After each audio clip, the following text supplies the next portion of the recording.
Hey everyone, welcome to doctor Sakshi Barnwal channel. आज हम पढ़ने वाले हैं बच्चों क्रोमोसोम्स के बारे में। बड़ा ही इंटरेस्टिंग टॉपिक है, हमारे अंदर की ही बात है। हमारे अंदर कितने क्रोमोसोम हैं, कैसे फंक्शनैलिटी है, कितने तरह के क्रोमोसोम्स हमारे अंदर एग्जिस्ट करते हैं, ये सारी बातें आज हम करने वाले हैं। तो चलिए जल्दी से शुरू करते हैं सेशन को। उससे पहले let me introduce myself. जो लोग मुझे नहीं जानते हैं, मेरा नाम है doctor Sakshi Barnwal and I am a BDS gold medallist from MS Ramaya Dental College. So apart from being a dentist, I am a very passionate educator and a social worker. So many things else. चलिए तो session start करेंगे। ज़्यादा मेरे बारे में बातें नहीं। बच्चों जिन्होंने टेलीग्राम चैनल नहीं ज्वाइन किया, जल्दी से ज्वाइन कर लीजिए।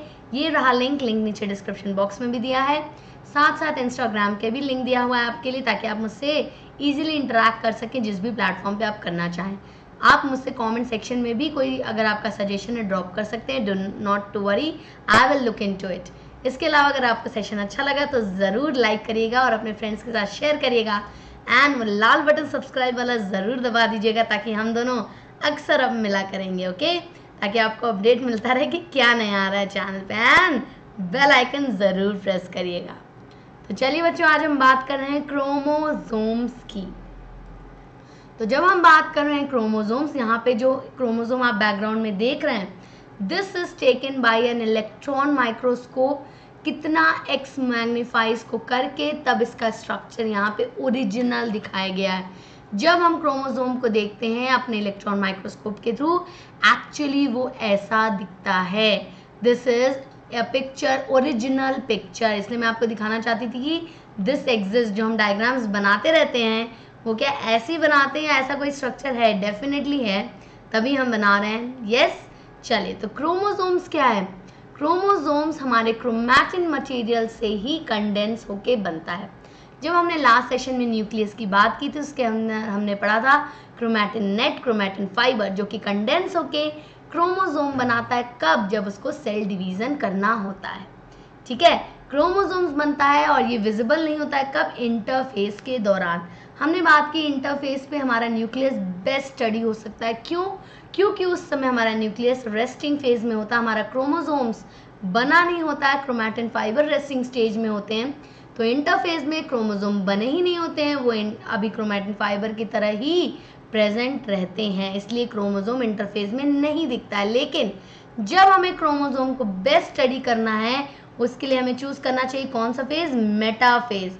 क्यों ये फेज इंपॉर्टेंट है? क्योंकि इस समय हमारा क्रोमोसोम्स जो होता है वो शॉर्टेस्ट होता है और उतना ही क्लियर भी होता है। ठीक है, क्रोमोसोम न्यूक्लियस के अंदर प्रेजेंट है और ये ऐसे ही दिखता है। There is a round thing in between and there is two sister chromatids normally. This is the diagram of chromosome which we normally see. यहाँ पे बना हुआ है आपके लिए। क्रोमोसोम कब बेस्ट स्टडी कर सकते हैं? मेटाफेज के दौरान। डेफिनेटली मेटाफेज में आपके क्रोमोसोम को बेस्ट स्टडी किया जा सकता है, क्योंकि ये शॉर्टेस्ट होते हैं इस समय। जितने भी क्रोमोसोम हमारे गैमीट्स के अंदर प्रेजेंट होते हैं, मेल गैमीट अलग बनता है, फीमेल गैमीट अलग बनता है, उसके अंदर जितने भी क्रोमोसोम्स हैं उन सबको मिला के क्या बोलते हैं? जीनोम। तो यहाँ पे क्या होते हैं? हैप्लॉइड होते हैं हमारे। क्या? गैमीट्स आर हैप्लॉइड, यानी कि n नंबर ऑफ क्रोमोसोम, यानी 23 इन नंबर। नॉर्मली 46 क्रोमोसोम्स होते हैं। 46 क्रोमोसोम्स होते हैं एक नॉर्मल ह्यूमन बीइंग में, यानी 23 पेयर्स। यानी जब हैप्लॉइड बोल रहे हैं तो केवल नंबर कितना रहेगा आपका? सिर्फ 23 number, not pairs, only 23 number of chromosomes. और इन सबको क्या बोला जाता है? जीनोम। ये नाम याद रखना है क्योंकि PYQ में ये पूछा जा चुका है। अब ये जो 23 पेयर ऑफ क्रोमोसोम है, इसमें 22 पेयर जो होते हैं वो होते हैं ऑटोजोम्स, जो कि नॉर्मल माइटोसिस से सेल रिपेयर एंड ऑल करते हैं इन ह्यूमन बॉडी। लेकिन जो 1 पेयर बच गया है वो होता है सेक्स क्रोमोसोम्स। सेक्स क्रोमोसोम्स क्या करते हैं बच्चों? सेक्स क्रोमोसोम्स का दूसरा नाम है एलोसोम्स। ठीक है, जो कि रिप्रोडक्शन में यानी मियोसिस में अपने आप को एक्टिव करते हैं और सेल डिवीजन करवाते हैं। क्लियर है? चलिए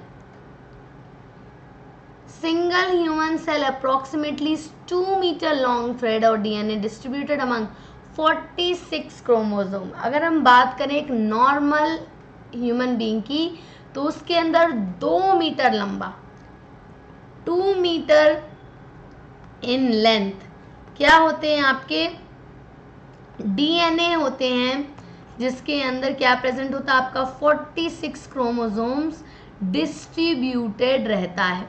तो 2 मीटर लंबा एक एक डीएनए है हमारे अंदर, जिसके अंदर सारा क्रोमोसोम अरेंज्ड होता है।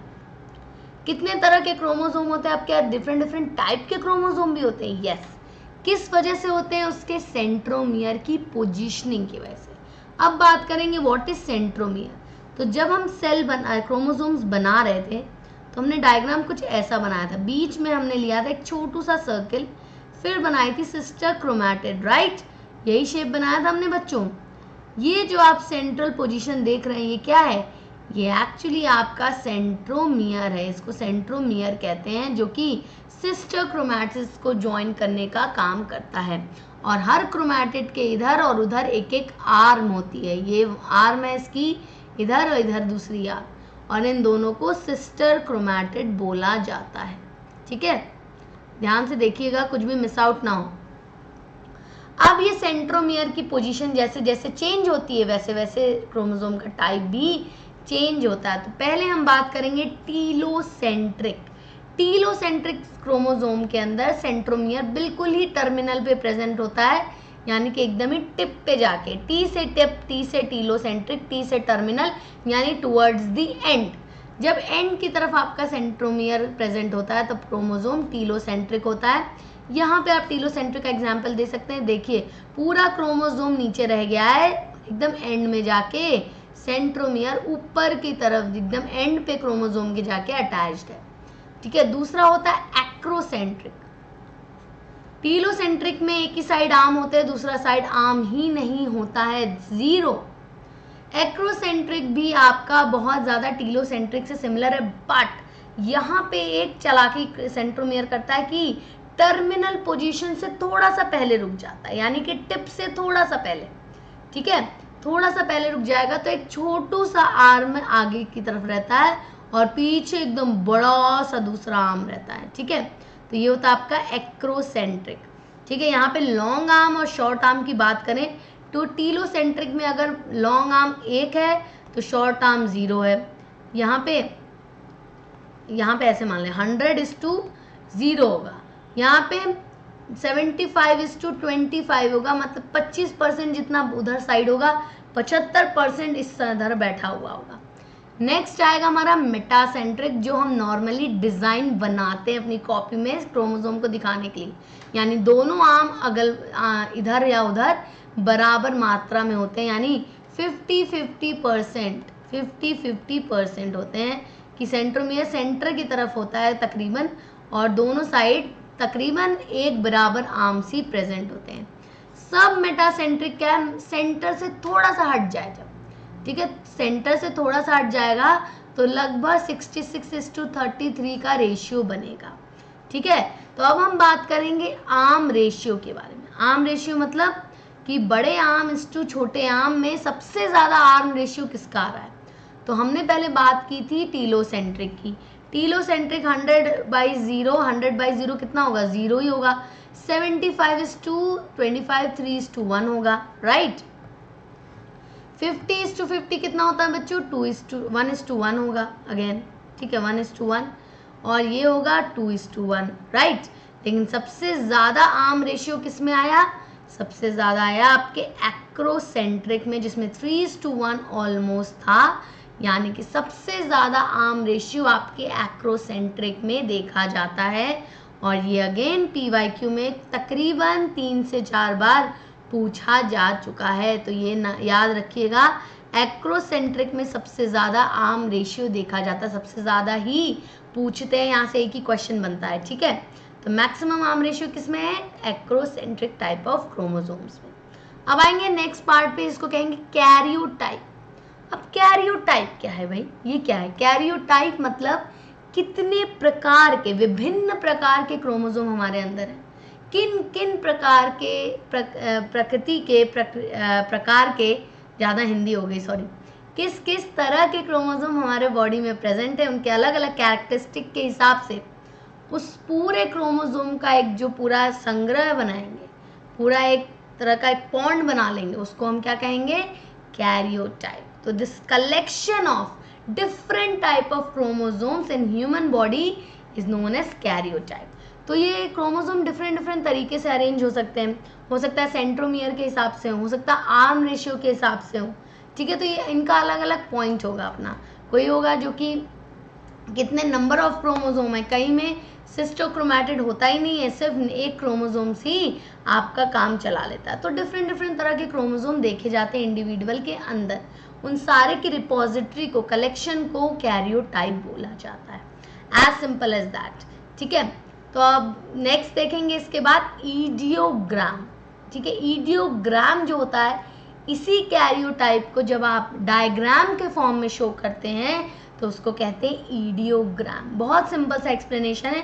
कलेक्शन को कैरियोटाइप कहते हैं और उसके डायग्रामेटिक रिप्रेजेंटेशन को ईडियोग्राम बोलते हैं.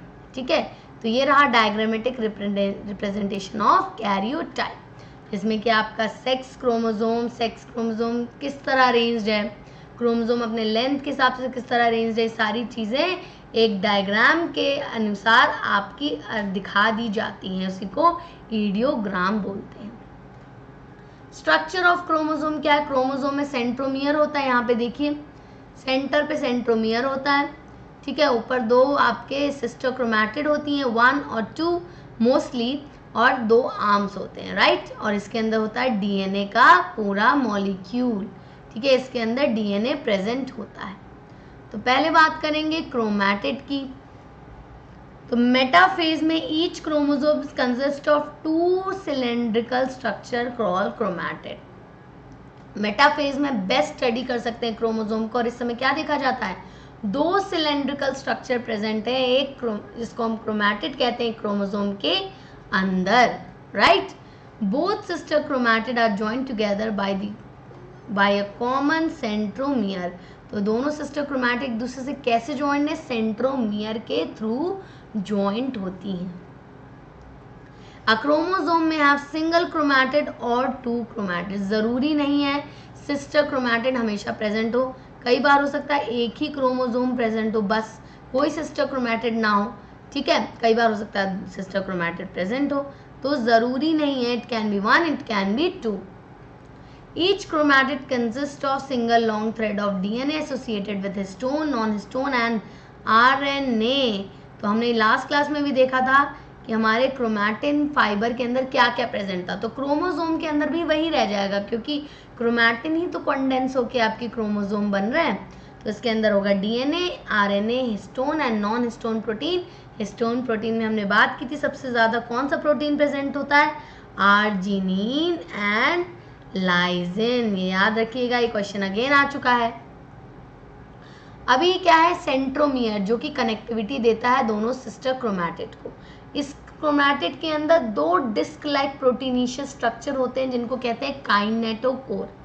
इसी सेंट्रोमियर के अंदर, मान लो ये एक सेंट्रोमियर है, इसके अंदर 2 डिस्क शेप आपके प्रोटीनिशियस सब्सटेंस होते हैं, आपके डिस्क होते हैं प्रोटीन के बने हुए, जिनको काइनेटोकोर कहते हैं. और यहाँ से स्पिंडल अटैचमेंट होता है, इस पे स्पिंडल अटैचमेंट होता है. स्पिंडल अटैचमेंट क्या है, जब आपका सेल डिवीजन कर रहा है, जो हम नेक्स्ट चैप्टर में पढ़ेंगे, सेल डिवीजन करेगा, आज ये चैप्टर खत्म हो जाएगा. तो जब ये सेल डिवीजन करेगा, तब during the time of division spindle formation occurs by in the cell division process. ये जो स्पिंडल फॉर्मेशन हो रहा है, ये हमारे क्रोमोसोम से कैसे अटैच होगा, इसी काइनेटोकोर के थ्रू ये क्रोमोसोम को टिका के रखता है, अटैच करके रखता है. ठीक है, तो ये आपके लिए बहुत ज़रूरी है. और साइड में होते हैं 2 सेंट्रियोल जो स्पिंडल फॉर्मेशन को रेगुलेट कर रहे हैं. तो बीच में आपके क्रोमोसोम को अटैच करना स्पिंडल से कैसे होगा, वो काइनेटोकोर के थ्रू ही होता है. और कब होता है, सेल डिवीजन के time. At the region of centromere, the chromosome is comparatively narrower than the remaining part, और इसको प्राइमरी कॉन्स्ट्रिक्शन कहते हैं. यस, ये बहुत इंपॉर्टेंट है. सेंट्रोमियर को क्या बोलते हैं? प्राइमरी कॉन्स्ट्रिक्शन भी बोलते हैं, क्योंकि यहाँ पे आपका क्रोमोसोम पतला हो जाता है, डेफिनेटली कंस्ट्रिक्ट हो जाता है, थोड़ा सा नैरो हो जाता है, इसको प्राइमरी कंस्ट्रिक्शन कहते हैं। अगर इसका नाम प्राइमरी दिया जा रहा है यानी कि कोई सेकेंडरी कंस्ट्रिक्शन भी होगा, yes there is also secondary constriction in many chromosome, not in all but in many there are secondary constriction। ये constriction जब primary constriction के अलावा अगर कोई narrowing या constriction देखी जाती है उसको secondary constriction बोला जाता है, ठीक है। इस secondary constriction के बाद जितना भी क्रोमोसोम का आर्म बच जाता है उसको सैटेलाइट बोलते हैं। क्या बोलते हैं? सैटेलाइट बोलते हैं। और ये जो सेकेंडरी कंस्ट्रिक्शन है इसको हम न्यूक्लियोलर ऑर्गेनाइजर रीजन भी कहते हैं, जहाँ पे न्यूक्लियोलस भी कई बार आपके क्रोमोसोम से अटैच होता है। क्लियर है? चलिए क्या हो रहा है यहाँ पे? प्राइमरी कंस्ट्रिक्शन हम देख लिए, ये देखिए यहाँ पे सेकेंडरी कंस्ट्रिक्शन है, थोड़ा सा पतला हुआ है यहाँ पे, ये होगा आपका सेकेंडरी कंस्ट्रिक्शन। और इसके आगे जितना भी आर्म बच गया, इतना सा आर्म बच गया, इसको हम क्या कहेंगे? सैटेलाइट, क्रोमोसोम सैटेलाइट कहते हैं, ठीक है। ये जो सैटेलाइट होती है जहाँ पे भी होती है फिक्स्ड होती है, बार बार हिलेगी नहीं, ठीक है। सेकेंडरी कंस्ट्रिक्शन को न्यूक्लियोलर ऑर्गेनाइजर रीजन के नाम से भी जाना जाता है। क्लियर है? तो यहाँ पे हमने देखा अभी तक क्रोमोसोम का structure and last is telomere.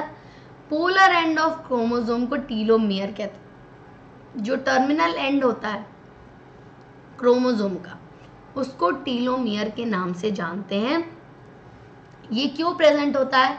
ताकि आपकी जो क्रोमोसोम से एक दूसरे से ज़्यादा लिंक ना कर पाए, फ्यूज ना कर जाए। कि लिंकेज होता है डेफिनेटली, लेकिन बहुत ज़्यादा जब इजीली एक दूसरे से स्टिक करने लगेंगे तो वेरिएशन बहुत तेज़ी से होने लगेगा, और तेज़ी से होने के कारण आपका हो सकता है स्पेसिएशन भी बहुत फास्ट हो जाए। तो अननेसेसरी लिंकेज और उससे बचाने के लिए, वेरिएशन से बचाने के लिए, ये राइबोन्यूक्लियोप्रोटीन आपके टीलोमियर पे प्रेजेंट होता है, जो कि इन सेंट्रोमियर को, क्रोमोसोम के क्रोमैटिड को इजीली अटैच करने से बचाता है, ठीक है। That's it for today. And अगर आई होप आपको क्रोमोसोम्स क्लियर होगा। कोई भी डाउट आता है, कहीं से भी कितना सा भी डाउट रह जाता है, you can ask me on Telegram, you can ask me on Instagram, you can ask me in the comment section below। and अगर आपको सेशन अच्छा लगा तो लाइक, शेयर एंड सब्सक्राइब ज़रूर करिएगा and hit that bell icon ताकि आपको notification मिलता रहे। चलिए अब क्विज की तरफ चलेंगे। क्विज में अगेन 2 क्वेश्चन है आपके लिए, दोनों का आंसर मुझे कमेंट सेक्शन में चाहिए। साथ साथ अगर आपको कोई ऐसी वीडियो चाहिए जो आपको लगता है कि मैम को बनानी चाहिए, definitely drop in the comment section, I will look into and definitely make a video for you guys. So arm ratio in metacentric condition, metacentric में आर्म रेशियो का जो रेशियो दिया गया है वो इनमें से कौन से सबसे ज़्यादा मैच करता है? तो here are 4 option, you have to take the और टिक दी करेक्ट आंसर, जिसका आंसर मुझे कमेंट सेक्शन में चाहिए। Chromosome with centromere at one end, only at one end chromosome. It is known as, name the chromosome form and let me know you are correct or not. So till then के लिए, next lecture तक के लिए, thank you बच्चों। Party like, share and subscribe ज़रूर करिएगा and definitely hit that bell icon. और घर से ज़्यादा निकलना नहीं है, बिल्कुल नहीं निकलना। एक्चुअली घर पे रहिए, सेफ रहिए, अपनी फैमिली के साथ रहिए, सबका ख्याल रखिए और अपनी पढ़ाई में लगे रहिए। Okay, till the next lecture we'll meet again. I will be waiting for you guys. Thank you everyone. Have a great day. Bye bye.